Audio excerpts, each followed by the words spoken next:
This is the Defenders podcast on TV Podcast Industries, and we're talking about Marvel Zombies, the final episode, episode 4. I can't help you. You're not saving us. You're killing us. Kamala, if you stop me, all this is for nothing. Would you have your friends die for nothing? No. If you stop me, Kate and Riri Stop it. would have died for nothing.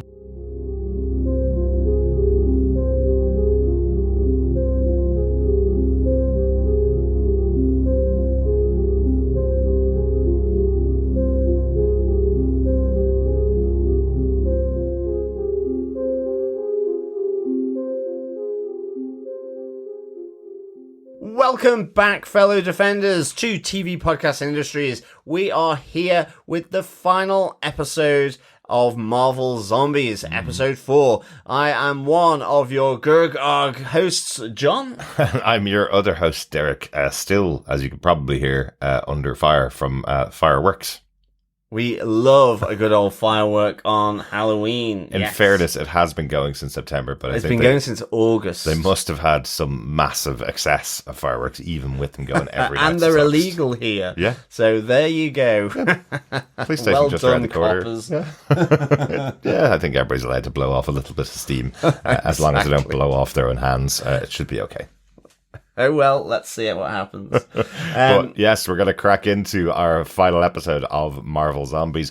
We'd love if you subscribe to the podcast over on tvpodcastindustries.com. Loads of options there for you on any zombified or uninfected podcast catcher of your choice over on TV Podcast Industries. Lots of other podcasts there for you to check out as well. You can also email us to feedback@tvpodcastindustries.com if you have any thoughts about the series as well.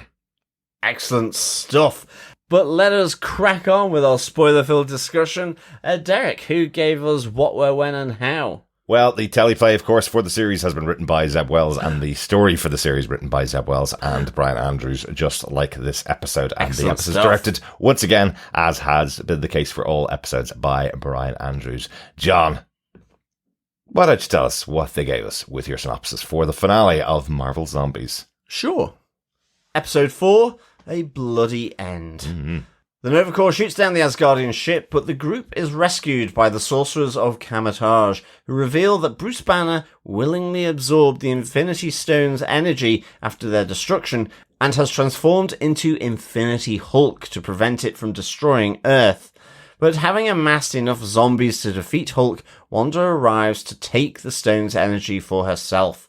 Hulk fights off the zombies, zombie Abomination, the giant-sized zombies, the Pym zombies, and the Asgardian zombies before the group arrives to defend him, but they are soon overpowered. With the arrival of a zombified Thor, he soon kills Blade, Sarah, and the London Master, as the overwhelming hordes also kill Shang-Chi, Katie, Valkyrie, Rintra, Parker, and Lang. Hulk unleashes a powerful blast to kill Thor, but it leaves him vulnerable and allows Wanda to take the stone's energy. Despite her initial refusal, Kamala is persuaded by Wanda to help her remake the world. After a blinding explosion, Kamala wakes up and reunites with Riri and Kate, with everything seeming to have gone back to normal.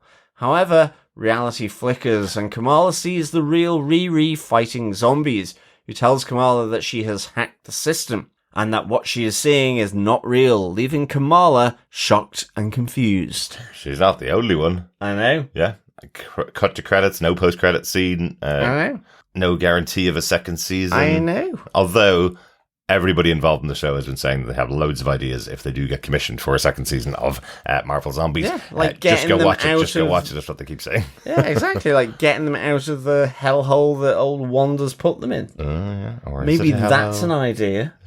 Yeah, very, very kind of depressing, like fatalistic type ending Love it. there, Yep. which was great. Yeah, I don't personally have any problems with that, but I was like, oh, okay. Although I did like the fact that Riri, Might survived. be alive, yes. Yeah, might have survived the Valley of the Gods. Absolutely. But I think onto our top 3 from this episode. Yeah.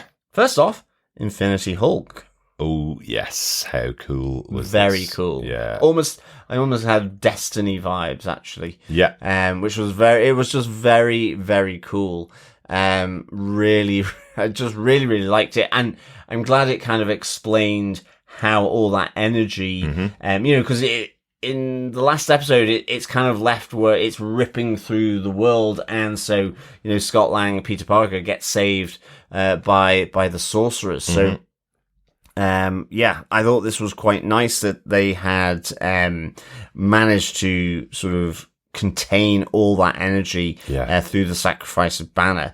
I think the other thing we should mention in this point with finding this out, we find it out because the Asgardian ship is chased and shot down by Nova Corps. I do like the fact that it's kind of given the very bureaucratic name of the disinfection protocol. But literally they are disinfected, and as they fall back down to Earth, they again are saved by the sling ring portals. Yes, which is a nice little it's very cool animation that you see. I do like the fact that Blade just falls down straight up as well. It's like, what the hell? Shang-Chi just staring over. What the hell is he doing? It's really good. But yeah, it was really good. And also that they just leave Kamala to the last, and then eventually catch her just before she hits the water, which would have instantly killed her. Yeah, so, exactly. But yeah, I like that. Then you have here Bruce Banner. They call is now a cipher, where he's protecting the energies that can make or break this world. Yes, and I thought it was really interesting that they talk about it with the team at Kamar-Taj, and they're saying there is no longer a Bruce Banner at all. The person that now exists is Infinity Hulk. Bruce Banner has been sacrificed. He's turned into the Hulk permanently, so he can absorb the energy, and he will stay like that unless interrupted, I guess, because that's the whole arc of the episode here. And gotta call it out. That is what happens in Endgame as well. Hulk is the one that picks up the Infinity Gauntlet. Hulk is the one that snaps everything back into existence. So he is the only one of the team that's powerful enough to be able to hold the power of the Infinity Stones. So, so that's why they choose him here to be in Wakanda. Yeah, absolutely. And despite all this all this absorbed power, the Wanda, the Queen of the Dead, has her army assembled now, has the numbers to take this power for herself. And I do like, there is the ultimatum made by the sorcerers of Kamar-Taj that, it is now time to stand with us against the coming battle against this Queen of the Dead. And I think, is it Kamala that says it's a fight worth fighting? I think it's Kamala. But yes, so this ultimately then brings us to our point number 2, which is the fight for Infinity Banner, or Infinity Hulk here, really. Yeah. That power that can either destroy or create the worlds. And this is absolutely massive. This is Wanda, the Queen of the Dead, with every single representative of every society on Earth as zombies coming down. We have the Asgardian zombies. We have the zombie Tolokans coming back. We have obviously zombie humans. We have the giant zombies from the Pym San zombies, Francisco. the Asgardian zombies in their flying longboats. You have you have Abomination again. All the Scions, and all the Scions. This for some reason, I really got vibes of the Witch King of Angmar sort of send forth legions, because it was just like, that wave after wave of zombies, breaking on the rock that is Infinity Hulk. And I just kind of really enjoyed it. You have this back and forth between, Wanda Maximoff looking on, zombie Wanda Maximoff looking on. She goes, "I've come to ease your pain." This soothing, sort of disarming Queen of the Dead. But I do like the way that then you have Bruce Banner just taking out. Abomination is taken out really easily by him. He takes the Pym zombies quite nicely.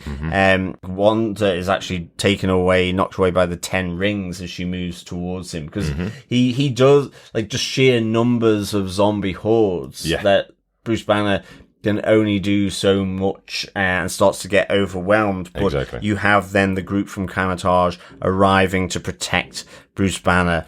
And effectively it is, we cannot allow the Queen to touch Bruce Banner. Exactly. And again, I kind of mentioned it back in episode 3 that a couple of members of the sorcerers of Kamar-Taj that were in Multiverse of Madness and weren't used to full effect are used to full effect here. We have Sarah, who I think was the love interest of Wong back in Multiverse of Madness, but she wasn't really front and center. We have her up against the Asgardians, turning their own weapons on themselves, turning their weapons on their ships, using her magic. I thought that was really cool. We of course have Rintra, the Minotaur, using his horns to spear zombies as he runs through them. I know he can do lots more than that. I know he's also a sorcerer, but why not do it if you have a Minotaur? It was really good. You gotta do it, yeah. I think for me, there's two. I thought Blade Knight slicing through a very small Hank Pym, where it's just literally lengthways. So just slicing him in half in slow-mo, really good. I did actually really like that sequence of Hank Pym and Janet Van Dyne going big, small, and how they deal with that. We saw Blade Knight deal with Ghost before, and I kind of liked that his sword just slices Hank Pym in half. Absolutely. That was really good. And also then I think the London Master, I must say, I was like, oh, I like this magic. Really, really good. He had a couple of good ones that he did here. Absolutely. And my ear was caught by the language he's speaking. He's obviously Celtic related. He's got a kilt, hasn't he? Yep. So I had to check it out because I recognised some of the words that he was saying. He was actually speaking in Gaelic or Scottish Gaelic, and he's saying the phrase when he's standing in front of all the zombies and he puts the kind of explosions right in front of them. What he's saying is "Sud the Ceann Aspradag," which translates as "that's your head exploding." That's the spell he uses, and literally all their heads explode at the same time. It was very, what a cool way of using and then he does a big sort of like St. Patrick's cross of magic that then races across the battlefield as well. So there's a really good just kills here going on, I thought. Really nicely done. As I say, even like Rintra using his head, like the way he does, it's just captured really well in the animation. Absolutely. So yeah, this fight was epic. It was awesome. But ultimately, Wanda does get to Bruce because of the intervention of Zombie Thor. So he does lose to Wanda Maximoff here. He loses to Wanda Maximoff, but importantly, because it's been a question since the first ever Avengers, Hulk versus Thor, who wins? Hulk wins this time. Yeah, Hulk absolutely wins. But yeah, I mean, Thor takes out a lot of people here. He certainly does. He takes out Blade Knight, the Minotaur, the sorcerers primarily. This doesn't go well as soon as he's on the field of battle, except for when he comes face to face with Infinity Hulk. But all that use of energy and power just makes him vulnerable for that second. And I love how you just kind of see Wanda Maximoff just zipping in front of him. Yeah. And effectively then having this conversation with Kamala. Yeah. Is really the only person left standing. And then, the fact that she starts to raise all of Kamala's friends as zombies is phenomenal. I was wondering for a moment, is this another magic manipulation from Wanda, or has everybody that's died so far turned into zombies and joined Wanda's army? I don't know which is worse. I really have no idea which is worse. Is it worse that all of your friends die, or is it worse that as your friends die, they join the army against you. You know, Oh, I think that's pretty bad, to be honest. Doesn't it feel just so hopeless that absolutely. You're trying to save the world and everybody falls behind you? They join the opposite side. Like, if they were conscious, it's almost like a betrayal, but they're not, of course. But it's just hopelessness. And I think that's the interesting thing, is that that's hugely hopeless. Yeah. You know, for Kamala, and yet everything that Wanda is saying to it is that, her persuasion is for Kamala to link up with her is so that the world can be healed and can begin again. And, it's a very hopeful message, yet she's just showed a hopeless message by getting all her dead friends and fighting companions back up on their feet as zombies. So, you're there kind of shouting at the screen, like, Kamala, no. Don't do it, Kamala. Do it. Yeah, absolutely. And that kind of leads us to our final point, which is the convergence of the two powers. Kamala says, I guess if it is saving the world, I will join up with Wanda. I don't know. Everybody's gone, and Kamala can't possibly take on Wanda Maximoff. Wanda Maximoff is way too powerful for just Kamala on her own. It's one of those things, isn't it? Everything seemingly is back to normal and healed, to Wanda Maximoff's promise to Kamala. And you have Kamala going to meet Riri, Kate Bishop, at her own front door. Yeah, and you also have Maniba making her special guest appearance. The voice of her mom, calling her to get up. Everything is seemingly great, but it's kind of like painting over mold. It comes back through, and so it's an illusion, and you have the mold of the zombies coming back through this illusion that has been created. And seemingly, this red magic has been hacked by Riri, who is alive and has survived the Valley of the Gods. So that was pretty cool. But ultimately, it is left with Kamala having got that sense of this deception of the illusion and being back in the illusion. So it'd be interesting, and it ends with just like the flash up of Wanda and her zombie face. So I really do hope they kind of do a season 2.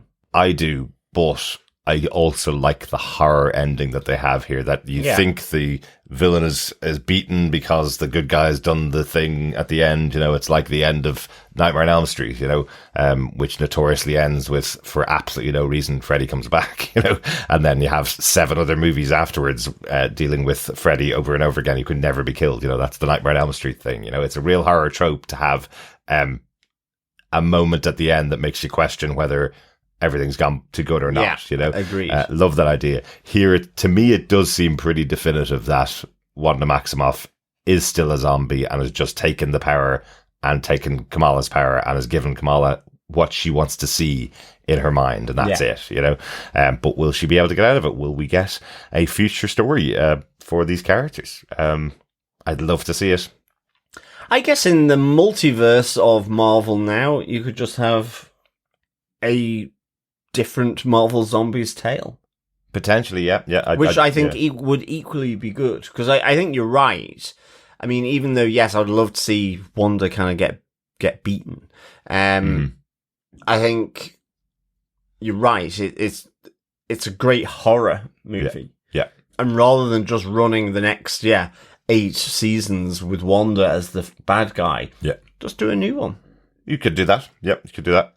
What I always love about the way the Marvel Zombies stories work is that they have shown you everybody on screen. They've shown you loads of characters dying, but we know there's hundreds more characters out there that we haven't seen, and we may not have seen on screen. There's loads more in the Marvel universe that we haven't seen yet. So entirely possible that they would just be able to bring a group of them together as the next wave of people up against Wanda and maybe beat her next season. So there is options, and it's great to see Riri alive.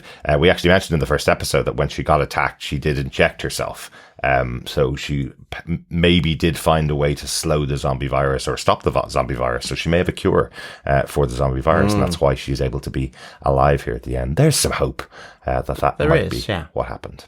Yeah, excellent stuff. Speaking of hopeful notes, any notes from you, John, about the episode that we haven't discussed? No, not really. I think just one other final sort of kill sequence where you have Scott Lang using the glass dome over his head as almost a car windshield, swatting zombie insects, splatting them on the front of them. I genuinely was going, that's glass, mate. You probably should be standing. I know, at the I back. do. Yeah, but it's toughened glass. Stay back in Kamar-Taj. Toughened glass. I hope so. Just for heads. Yeah, I hope so, because he's cracking skulls with it, and you don't want it to smash, and then he's dead. Yeah, so I did like that. Yeah. I just have one, just because I love the touch, and again, they've done lots of little great moments of connecting him with stories of other shows and other movies that we've seen. That last moment when we have Kamala sitting at the table with her friends, with Riri and with Kate, in the vision that she's in, she sees the cute boy across the road. That cute boy across the road is Cameron, who is a very central character in the first season of Miss Marvel. So I love that she's looking across the road and going, "Ooh, who's the cute boy over there?" And it turns out to be someone quite important to her regular story in the MCU. Excellent. Yeah. That was cool. Perfect stuff. So overall, John, do you defend Marvel Zombies? I do. I give this episode 4.5 ciphers out of 5. I just thought the battle sequence was great. It was superb. Hard to do when you've done a big battle sequence in every episode, but this really, exactly. This really was throw everything in. Yeah, and it paid off, to be honest. I mean, as I say, you could argue it's quite repetitive, the structure of these 4 shows, and in a sense, it ends on a downbeat note, possibly hopeful. Who knows? I hope they close it with this sort of ambiguity, really, here. Interesting. But I want to come back to the world of Marvel Zombies for absolute sure. And I think, it's the battle. It is everyone dies. Everyone is consumed by Wanda's ego. As is always the case. Infinity Hulk is really very, very cool. I love how that sort of ties a nice bow with the What If series and with what happened there in Wakanda and with Thanos. So for me, this really was a lot about the fight. I mean, in some ways, actually, the persuasion of Wanda to Kamala, there wasn't... I think it was almost like the hopelessness had infected Kamala. She didn't know what else to do. Yeah. Everyone around her had fallen, effectively. And it was almost like just going with the flow of, the water running downstream in the river, I think. Yeah. Now, that might be a bit unfair on Kamala. And maybe Riri's sort of hacking of the red magic of this illusion will give her hope, because she is seemingly the only one that sees it. Exactly. Yep.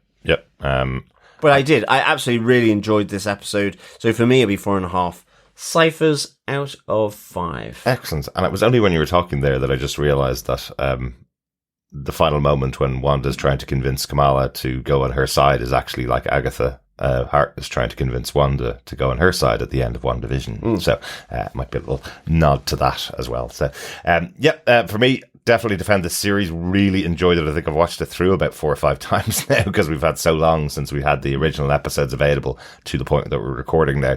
And I've loved it each time. I think it holds together so well.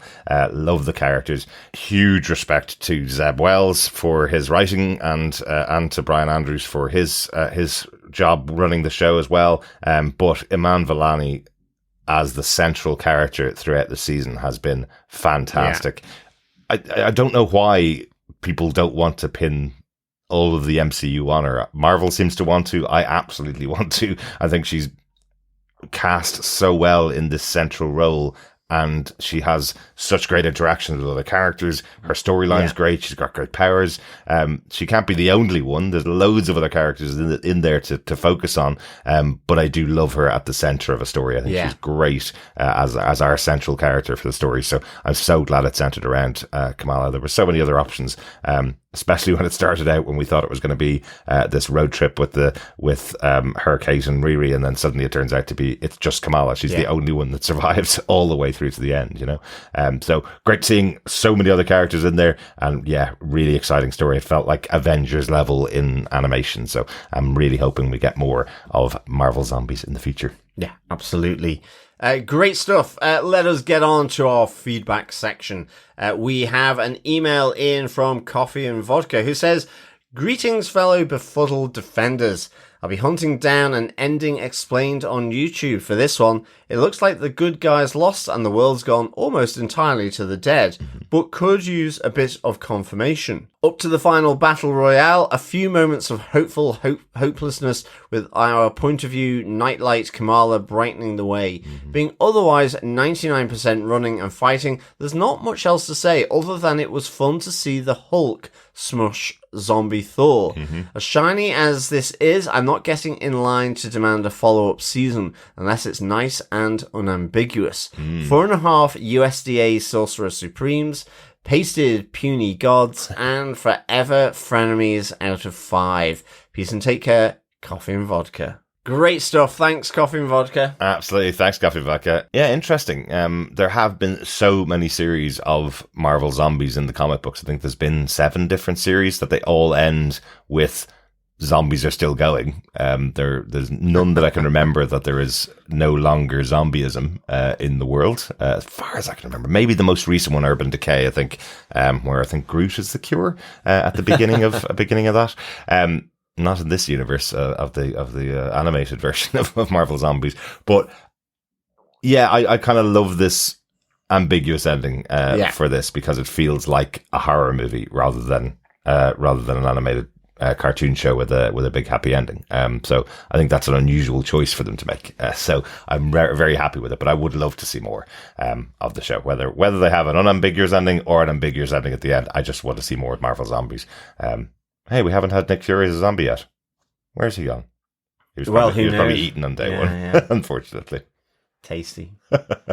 Excellent stuff. Thanks, Coffee and Vodka. Yeah, thanks, Coffee and Vodka. Over on Facebook, Heather Wallace says, "The zombie episode of What If was one of my favourites, but now I can't rewatch it because this is how it ends. The world isn't saved and everyone dies. Seeing everyone being torn apart was awful. And I have questions. Bruce was last seen alive in this universe, taking on Wanda's zombies so Peter, T'Challa and Scott could get away. How did he get to Wakanda to absorb the Infinity energy? And Wanda and her horde got zapped into the Infinity Ultron battle on an unpopulated planet. So how is she here 5 years later? Now I'm sad and confused.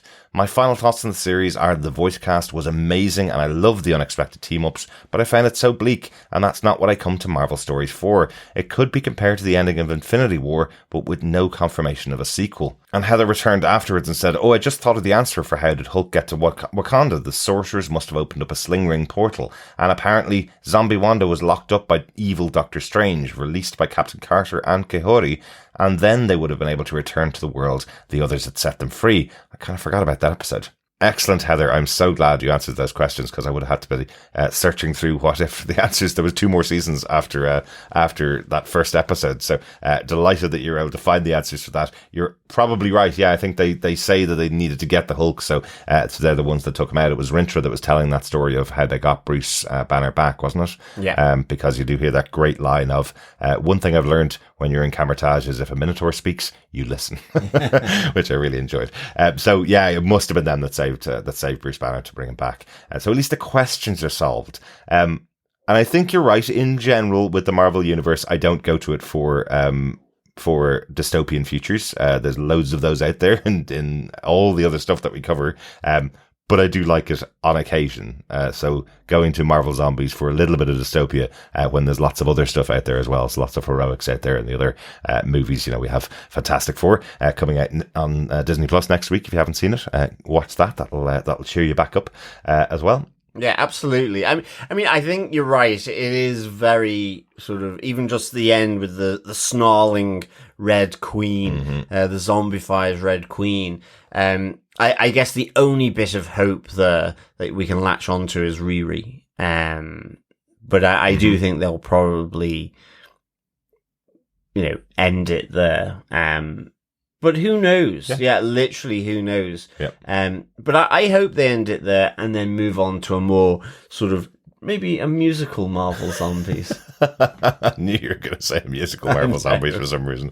I thought a It's moment. the only way to keep it light for zombies. For a moment, I thought you were just going to say a musical Marvel animated show, but no, a musical Marvel Zombies makes it much more fun. It could be interesting, Heather. Let's push for it.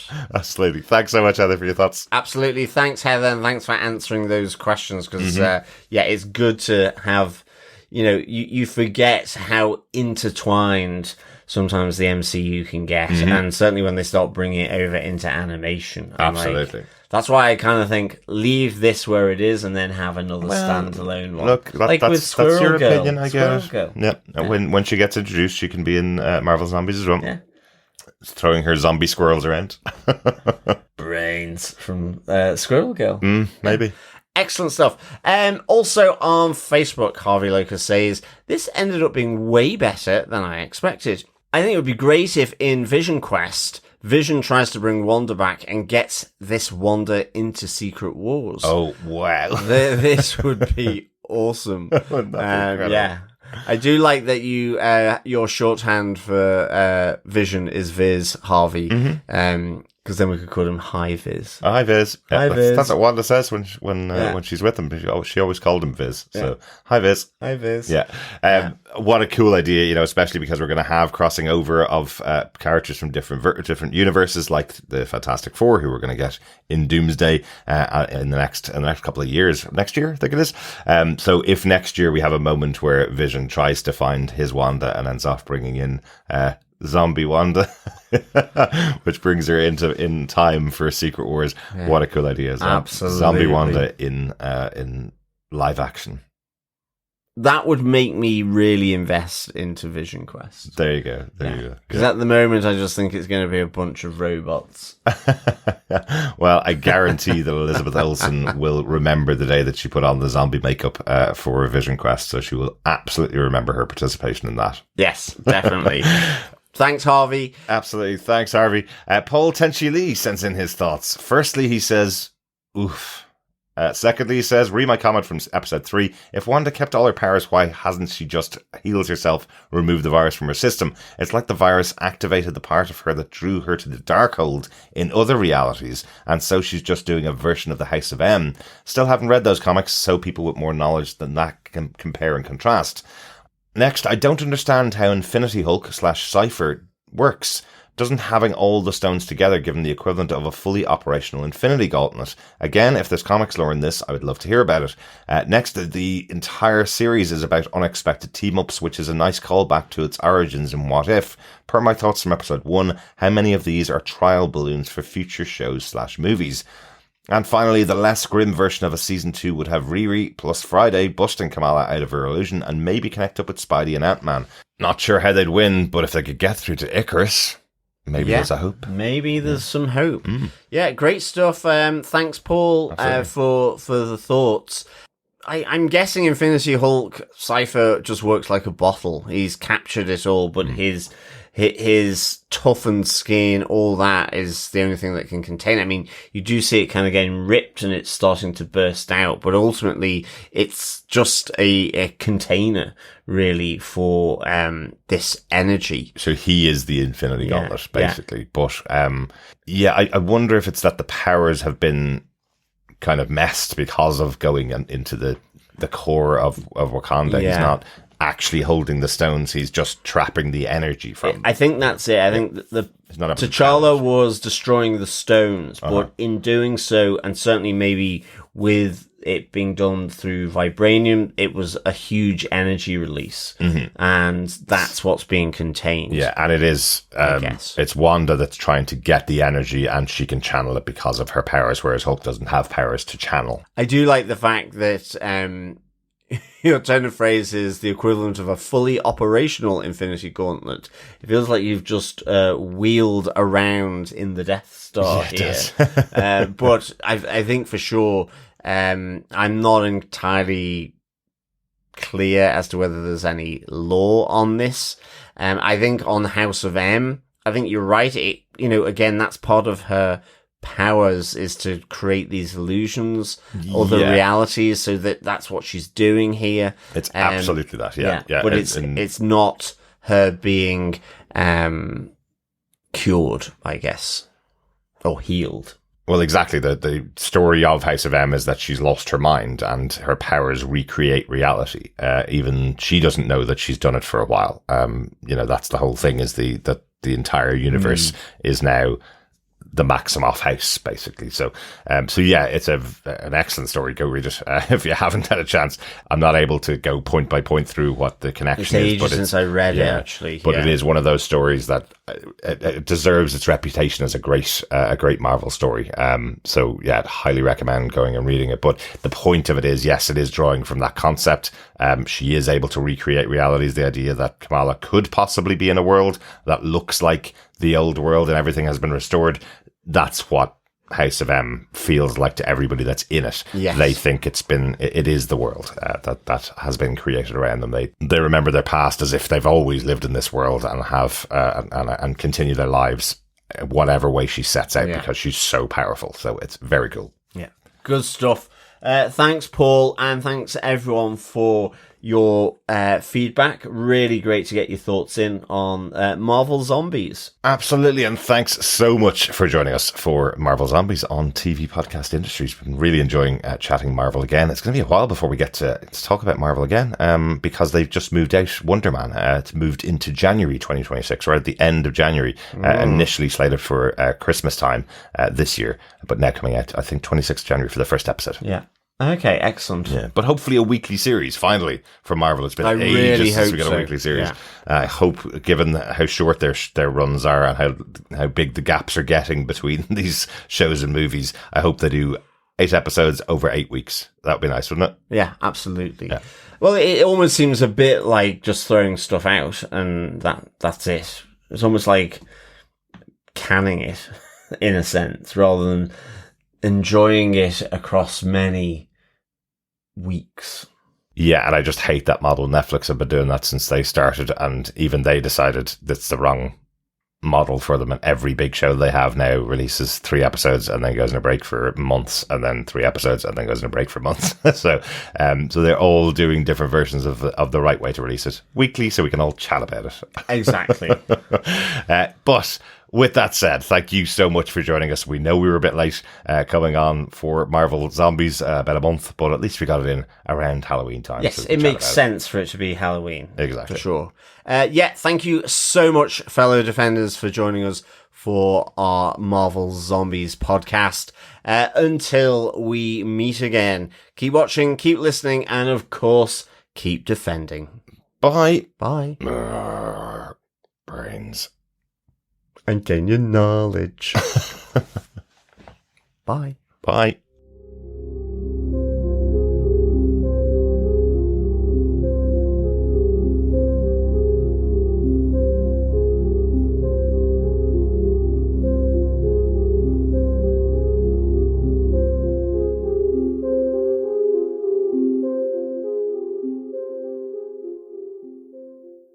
These post-credits are usually just outtakes from the podcast, but, well, John said we'd be back talking about Marvel Zombies when hell froze over or they did a Marvel Zombies musical. Guess which one happened over the weekend? Yeah, the official Marvel account did their... Is that the production where they use the action figures to do a kind of a comedy skit? Well, their comedy skit for Halloween was Marvel Zombies the Musical, based on Rogers the Musical. I could eat this all day. Honestly, it's quite funny, isn't it? It was excellent. Yeah. I must be clairvoyant. And that might be because I eat brains. Some really insane, good funny bits. Absolutely. In the little 3-minute musical adventure into the world of Marvel Zombies. Yeah, no, I thought it was really good. It was a nice little drop, actually, in Halloween. Funny and kind of nicely done. Yeah, love the little idea of having the portals delivering new food to the zombies on stage. Yeah, and also on the left. Absolutely, yeah. I was like, okay, very good. Absolutely. So, Poor Falcon. yes, of course. So there you go. We're back. We've talked about Marvel Zombies, the musical. Is there any other predictions, John? Whether the spin-offs do you think will come? Oh, we've also had Marvel Zombies, the video game as well, basically. That is true we've been as playing well, for a yeah. while. The Marvel Rivals on pretty much all platforms, the free game, had a Marvel Zombies update where you could fight against Zombie Namor and loads and loads of other zombies, plus obviously the final battle is against the Queen of the Dead herself, Scarlet Witch. Absolutely. Zombie Scarlet Witch at the So end. all good, all very zombie concentrated Absolutely. at the minute around Halloween. It just feels like that's the biggest tie-ins we've had for any of the shows or big movies time. that we've had out in ages. Yeah. Like, that's mad. Anyway, I think why they've not? just been building up to it after Werewolf by Night. yeah, maybe that's it. Maybe You know? that's it. So yeah, really good, and yeah, it's worth a check on YouTube. Mm-hmm. It's a good little riff on Rogers the Musical for sure. Absolutely. That's it. We're done with Marvel Zombies for this season. Gag, eye, Bye. brains.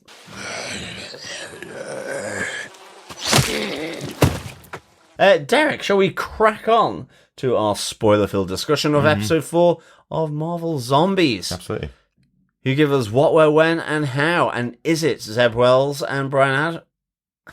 Nope, not Zeb Wells and Bryan Adams. It is Bryan Andrews and Zeb Wells, because Bryan Adams is still stuck in the summer of '69.